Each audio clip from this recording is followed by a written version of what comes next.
Hey, SnapFlash fam! A political firestorm is brewing in Botswana after convicted former permanent secretary to the president, Carter Morupisi, dropped an explosive open letter filled with allegations, personal vendettas, and a chilling challenge to the country's intelligence services. What did he say? Who is he accusing? And what does this mean for Botswana's fight against corruption? Buckle up, because this one is intense. Did Morupisi just expose a deep-rooted corruption network in Botswana, or is this a desperate attempt to clear his name? Let's break it all down. Before we dive in, don't forget to like, share, and subscribe to SnapFlash for real-time updates on all the major stories shaping Botswana and beyond.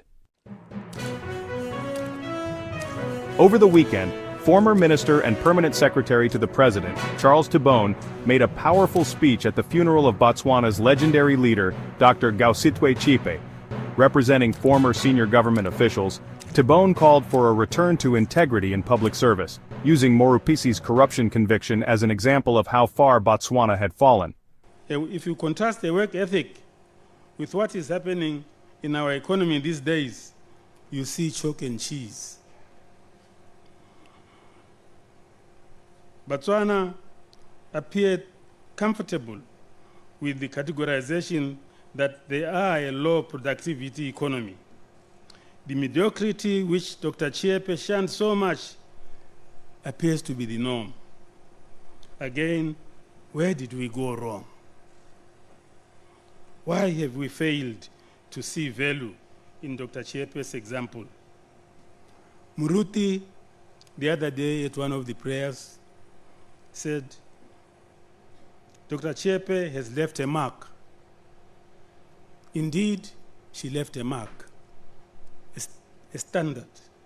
But we appear to be busy erasing that mark. Why? I ask. Dr. Chipe abhorred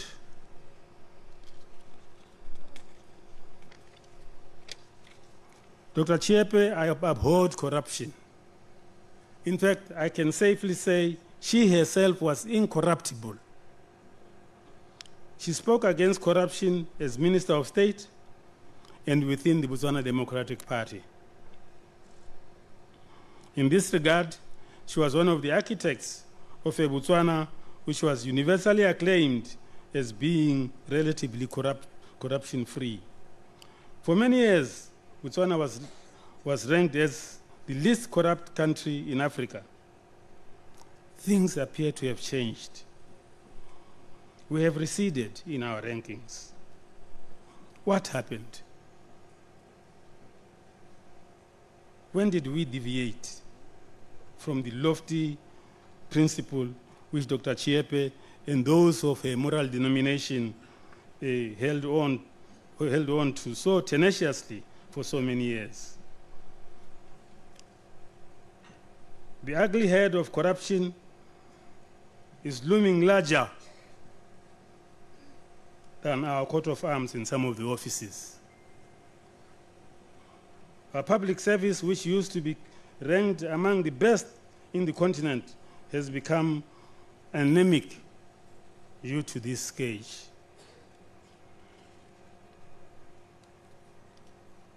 When the head of the public service gets convicted of serious corruption and abuse of office, where do you look for solace? There is a crisis. There is need to resolve there is need to restore the level of the bar to where it used to be during the time Dr. Chipe was active. Following this speech, Morupisi is not having it. Morupisi claims that his corruption trial and conviction were part of a politically motivated conspiracy. In the letter that ends with DIS, come and kill me, Morupisi accuses Tibone, former President Mokwitsi Masisi, Peter Magosi, and current PSP Emma Pello-Atletse of orchestrating his downfall. His boldest claim, I will not go into the details of how I got framed, but one day I will. Morupisi didn't stop there. He claims that Tibone's funeral remarks weren't about integrity at all, but were personal payback over a failed business deal. Here's what went down. 2015 to 16, Morupisi was chairman of the Botswana Public Officers Pension Fund, BPOPF. Tibone was allegedly a shareholder in Fleming, a company managing 4 billion pula in pension funds. BPOPF terminated Fleming's contract due to poor performance. Tibone allegedly pressured Morupisi to intervene, but he refused. Morupisi now claims Tibone has been out to get him ever since. But wait, there's more. Morupisi turned the tables, saying Botswana's corruption runs deeper than his case. He called for a forensic audit into past scandals that, according to him, were swept under the rug. Morupisi's allegations, the diamond briefcase scandal under Tibone's leadership, government cattle mysteriously disappearing, then later found at a former minister's farm, the controversial sale of Tautona Lodge, illegal gold and diamond mining involving high-profile figures, 150 million pula in missing shares from BPOPF's investment in Capital Management Botswana, CMB. His final question? Who are the big guns behind all these operations who continue to make millions? Botswana is divided over Morupisi's letter. Some say he has exposed hidden corruption, and that these allegations must be investigated. Others believe he is just deflecting blame and trying to rewrite history after his corruption conviction. And the most chilling part? Morupisi ends his letter by daring the Directorate of Intelligence and Security, DIS, come and kill me if you want, written in Setswana. Botswana's corruption fight just got a lot more complicated. Will the government respond? Will Tibone fire back? And will Morupisi's allegations trigger a deeper investigation? This story is far from over, and SnapFlash will be following every twist and turn. What do you think? Is Morupisi telling the truth, or is this just damage control?